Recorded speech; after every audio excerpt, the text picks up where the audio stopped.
नमस्कार बंधुरा मौसुमीज cooking studio नतून आरो एकटी पर्वे सबाइके स्वागत।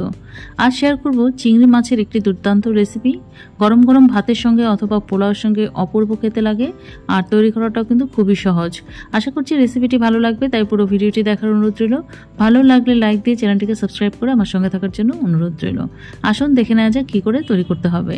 एखाने आमि प्राय 12-13 पिस बड़ साइजेर चिंगड़ी माछ निये निয়েছি। एबार माछगुलोके आमि प्रथमे नुन हलुद माखिয়ে रेखे देब मिनिट 10 জন্য।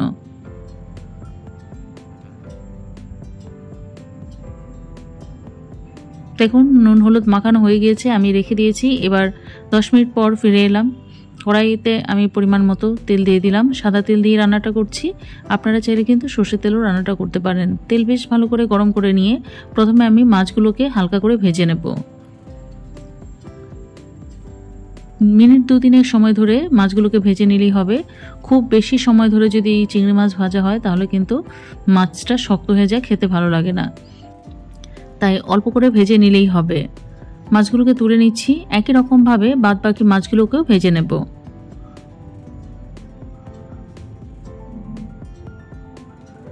এবার ওই তেলেতেই আরো খানিকটা পরিমাণ তেল দিয়ে দেব রান্নার জন্য। এবার ফোড়নে দিয়ে দেব এলাচ, দারচিনি, লবঙ্গ আর কয়েকটা গোটা গোলমরিচ।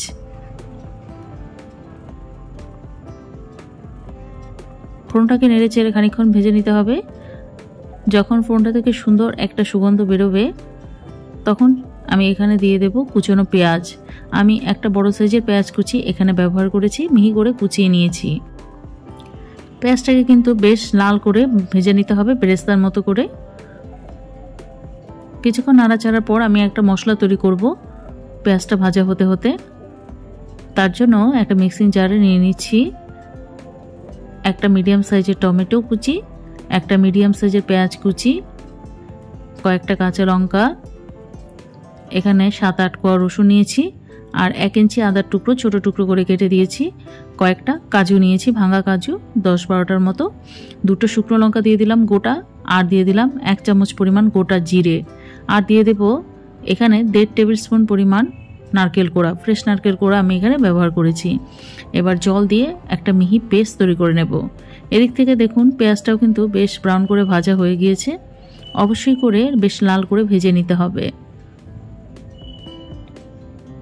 পেঁয়াজটা যখন এরকম ব্রাউন কালার হয়ে আসবে সে সময়তে আমি এখানে দিয়ে দেব যে মশলা পেস্টটা তৈরি করে রেখেছিলাম সেই পেস্টটা। এবার নেড়ে চেড়ে মশলার পেস্টটাকে বেশ ভালো করে পেঁয়াজের সঙ্গে মিশিয়ে নিতে হবে এবং সুন্দর করে কষিয়ে নিতে হবে তেল ছেড়ে আসা অবধি। এই সময়তে গুঁড়ো মশলাটাও আমি দিয়ে দিচ্ছি। আমি দিয়ে দিচ্ছি 1 চামচ পরিমাণ কাশ্মীরি লাল লঙ্কার গুঁড়ো, আর দিয়ে দিয়েছি 1/2 চামচ পরিমাণ হলুদ গুঁড়ো। হলুদ গুঁড়োটা কিন্তু এখানে কম ব্যবহার হবে।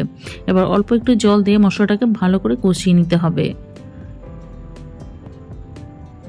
মিনিট 2-3 সময় ধরে মশলাটাকে ভালো করে কষিয়ে নিয়েছি। তেলটা কিন্তু উপরের দিকে চলে এসছে। এই সময়তে আমি এখানে দিয়ে দেব পরিমাণ মতো নুন। ভালো করে কষিয়ে নিচ্ছি। এরকম ভাবে কষানো হয়ে গেলে এতে আমি পরিমাণ মতো গরম জল দিয়ে দেব। আর এই রেসিপিটা একটু মাখো মাখোই হবে, তাই খুব বেশি জল দেওয়ার দরকার নেই। মাছটা সেদ্ধ হবে সেই পরিমাণ জল দিয়ে নিলেই হবে। ঝোলটা ফুটে উঠেছে। এবার আমি এতে ভেজে রাখা মাছগুলো দিয়ে দেব। নেড়ে চেড়ে সবকিছুকে ভালো করে মিশিয়ে দেব। বন্ধুরা, আমি আমার চ্যানেলে ভেজ নন ভেজ সব রকমের রেসিপি শেয়ার করে থাকি, যেগুলোর মধ্যে কয়েকটা আপনাদের খুবই পছন্দ হয়েছে। আপনারা চাইলে আপনাদের পছন্দ অনুযায়ী আমার চ্যানেলে ভিজিট করে সেই রেসিপিগুলো দেখে নিতে পারেন। আশা করছি ভালোই লাগবে। এবার দেখুন ঝোল যখন ফুটে উঠেছে তখন এখানে আমি গরম মশলা গুঁড়ো দিয়ে দিলাম আর কয়েকটা চেরা কাঁচা লঙ্কা দিয়ে দিলাম। এতে করে সুন্দর একটা সুগন্ধ হবে। এবার ঢাকা দিয়ে আমি মিনিট 5 এটাকে হতে দেব। 5 মিনিট পর দেখুন ঢাকাটা খুলে নিচ্ছি। কতটা সুন্দর হয়েছে কালারটা। এটা দেখতে যতটা লোভনীয় হয়েছে খেতে কিন্তু ততটাই সুস্বাদু হবে। খুব সুন্দর একটা সুগন্ধ বেরিয়েছে। নেড়ে চেড়ে নিয়ে আমি এবার নামিয়ে নেব আর গরম গরম পরিবেশন করে দেব গরম ভাতের সঙ্গে। আপনারাও এইভাবে তৈরি করুন আর গরম ভাত বা পোলাওর সঙ্গে পরিবেশন করুন। কমেন্ট বক্সে কমেন্ট করে জানান রেসিপিটা আপনাদের কেমন লাগলো। রেসিপি ভালো লেগে থাকলে যারা ফেসবুক থেকে দেখছেন তারা অবশ্যই করে পেজটিকে ফলো করে রাখবেন, আর যারা ইউটিউব থেকে দেখছেন সে বন্ধুদের কাছে অনুরোধ রইল অবশ্যই করে আমার চ্যানেলটিকে সাবস্ক্রাইব করে আমার পাশে থাকবেন।